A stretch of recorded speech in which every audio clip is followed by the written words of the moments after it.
13 ফেব্রুয়ারি জাতীয় প্রেস ক্লাবে বিশ্ব সড়ক নিরাপত্তা ও অন্তর্বর্তী সরকারের নিকট প্রত্যাশা শীর্ষক এক সংবাদ সম্মেলন অনুষ্ঠিত হয়। অনুষ্ঠানে প্রধান অতিথি হিসেবে উপস্থিত ছিলেন চিত্রনায়ক এবং গুণী অভিনেতা ইলিয়াস কাঞ্চন। রোড সেফটি একটি গুরুত্বপূর্ণ ও বৈশ্বিক সমস্যা। সংবাদ সম্মেলনে উপস্থিত সকলে সড়ক নিরাপত্তা নিয়ে গুরুত্বপূর্ণ আলোচনা করেন এবং সড়ক নিরাপত্তা সংক্রান্ত মতামত প্রদান করেন। সবশেষে প্রধান অতিথির বক্তব্য রাখেন চিত্রনায়ক ইলিয়াস কাঞ্চন। তিনি সড়ক নিরাপত্তা এবং সড়ক দুর্ঘটনা এড়ানোর বিভিন্ন দিক নির্দেশনা সংবলিত বার্তা প্রদান করেন। রোড সেফটি তথা সড়ক নিরাপত্তা একটি অতীব গুরুত্বপূর্ণ প্রতিরোধযোগ্য বৈশ্বিক সমস্যা। বিশ্ব স্বাস্থ্য সংস্থা প্রকাশিত global report on road safety 2023 অনুযায়ী বিশ্বে প্রতি বছর আনুমানিক 1.19 মিলিয়ন মানুষ মারা যায়। বাংলাদেশে সড়ক দুর্ঘটনার পরিমাণ ও হতাহতের ঊর্ধ্বমুখী হারের কারণে সড়ক নিরাপত্তা নিশ্চিত করা অত্যন্ত কষ্টসাধ্য বিষয়। তবে সড়ক নিরাপত্তা বিষয়ক কার্যক্রমকে গতিশীল করার জন্য নানামুখী উদ্যোগ ও কার্যক্রম চলমান রয়েছে।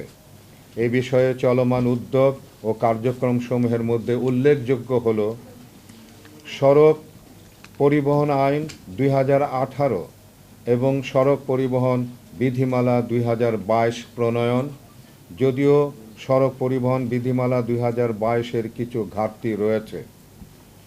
জাতীয় সড়ক নিরাপত্তা কৌশলগত কর্মপরিকল্পনা 2021-24 বা 2020 সালে জাতীয় সড়ক নিরাপত্তা কাউন্সিল দ্বারা অনুমোদিত।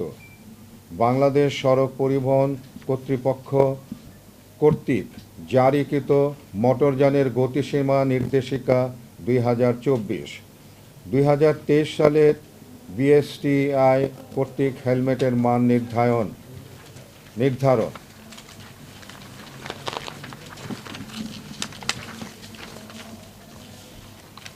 বাংলাদেশের সড়ক নিরাপত্তা পরিস্থিতি।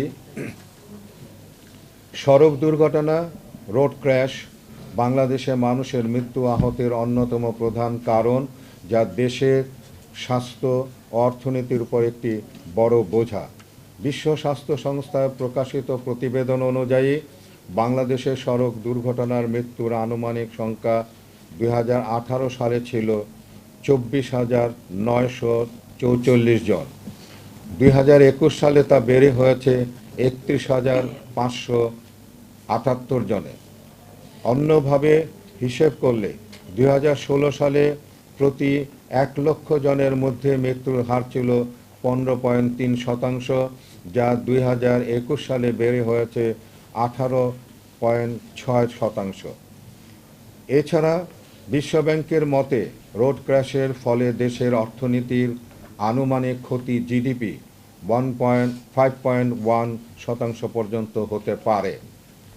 একটি সমন্বিত সড়ক নিরাপত্তা আইনের দীর্ঘদিনের দাবি দেশের তরুণ কিশোর সহ আপাময় জনসাধারণের।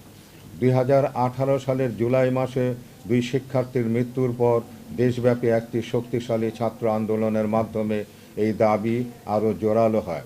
দেশের সকল শ্রেণী পেশার মানুষ ছাত্রদের এই আন্দোলন তথা দাবির সমর্থনে নিঃস্বার্থভাবে তাদের সাথে যোগ দেয়। নিরাপদ সড়ক নিশ্চিত করা এবং সংশ্লিষ্ট বিষয়ে কঠোর আইনের দাবিতে শিক্ষার্থীদের আন্দোলন দ্রুত সারা বাংলাদেশে ছড়িয়ে পড়ে। বিষয়টি গুরুত্ব সহকারে বিবেচনা নিয়ে সরকার সড়ক পরিবহন আইন 2018 পাশ করে। আইন পাশ করা হলেও তাতে সড়ক নিরাপত্তা সংশ্লিষ্ট অনেক বিষয়ে ঘাটতি ছিল, যার সিংহভাগই ছিল পরিবহন বা যানবাহন কেন্দ্রিক। ফলশ্রুতিতে সড়ক দুর্ঘটনায় মানুষের এবং প্রাণহানির ঘটনা নৈমিত্তিক বিষয়ে পরিণত হয়েছে। সড়ক নিরাপত্তা নিশ্চিতকরণে বিবেচ্য বিষয়সমূহ: 2030 সালের এজেন্ডা সড়ক নিরাপত্তা সম্পর্কিত লক্ষ্যমাত্রা, যেমন লক্ষ্যমাত্রা 3.6 এবং 11.2 এর কার্যক্রমে 2030 এর পরেও অব্যাহত রাখার গুরুত্ব পুনর্ব্যক্ত করা এবং টেকসই উন্নয়ন লক্ষ্যমাত্রা 3 এবং 11 অর্জনে তাদের গুরুত্বের স্বীকৃতি দেয়া। যেহেতু দেশে সড়ক নিরাপত্তা বিষয়ে সুনির্দিষ্ট কোনো আইন বা বিধি নেই, তাই সরকারের উচিত একটি সমন্বিত সড়ক নিরাপত্তা আইন প্রণয়ন করা, যা হতে হবে প্রমাণভিত্তিক সাফল্য এবং সেফ সিস্টেম অ্যাপ্রোচের আলোকে। পাশাপাশি বৈশ্বিক পরিকল্পনায় সুপারিশকৃত 5টি ক্ষেত্রকেও বহুমুখী পরিবহন ব্যবস্থা ও যথাযথ ভূমি ব্যবহার পরিকল্পনা, নিরাপদ সড়ক অবকাঠামো, নিরাপদ যানবাহন, নিরাপদ সড়ক ব্যবহারকারী, দুর্ঘটনা পরবর্তী ব্যবস্থাপনা এর আওতাভুক্ত করতে হবে।